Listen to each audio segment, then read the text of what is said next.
الحمد لله رب العالمين الصلاة والسلام على خاتم النبيين وعلى آله وصحبه أجمعين أما بعد فأعوذ بالله من الشيطان الرجيم بسم الله الرحمن الرحيم قال الله تعالى في سورة الأنفال ولا يحسبن الذين كفروا سبقوا انہم لا يعجزون۔ ترجمہ: اور کافر یہ نہ خیال کریں کہ وہ بھاگ نکلے ہیں، وہ اپنی چالوں سے ہم کو ہرگز عاجز نہیں کر سکتے۔ پچھلی آیت کے اندر ہم نے پڑھا کہ اللہ سبحانہ و تعالی نے مسلمانوں کو حکم دیا کہ دغا بازی کا اگر خوف ہو دشمن کی طرف سے تو ان کا عہد انہی کی طرف پھینک دو، لیکن خود سے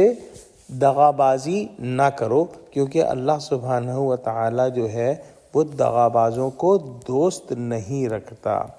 لہٰذا اس حکم کو سن کر یہ ممکن تھا کہ کفار اس کو مسلمانوں کی سادہ لوحی پر حمل کر کے خوش ہوتے کہ جب ان کے یہاں خیانت اور عذر کرنا جائز نہیں اور یہ ہم سے خیانت نہیں کریں گے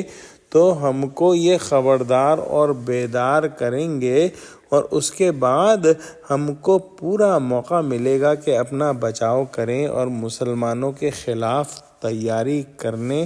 کا ہمیں پورا موقع ملے گا۔ لہٰذا اس آیت کے اندر جواب دے دیا گیا ہے کہ کتنی ہی تیاری اور کتنے ہی انتظامات کر لو، جب مسلمانوں کے ہاتھوں تم کو مغلوب و رسوا کرنا اور دنیا یا آخرت میں اللہ سبحانہ و تعالی تمہیں سزا دینا چاہے گا تو تم کسی تدبیر سے اللہ کو عاجز نہ کر سکو گے اور نہ ہی اس کے احاطۂ قدرت اور تسلط سے نکل کر بھاگ سکو گے۔ گویا مسلمانوں کے لیے تسلی کر دی کہ وہ اللہ سبحانہ و تعالی پر بھروسہ کر کے اس کے احکام کا امتثال کریں تو پھر سب پر غالب آئیں گے۔ دعا کرتے ہیں کہ اللہ سبحانہ و تعالی ہم کو قرآن کا فہم عطا فرما، ہم کو سچوں سے جوڑے اور ہم کو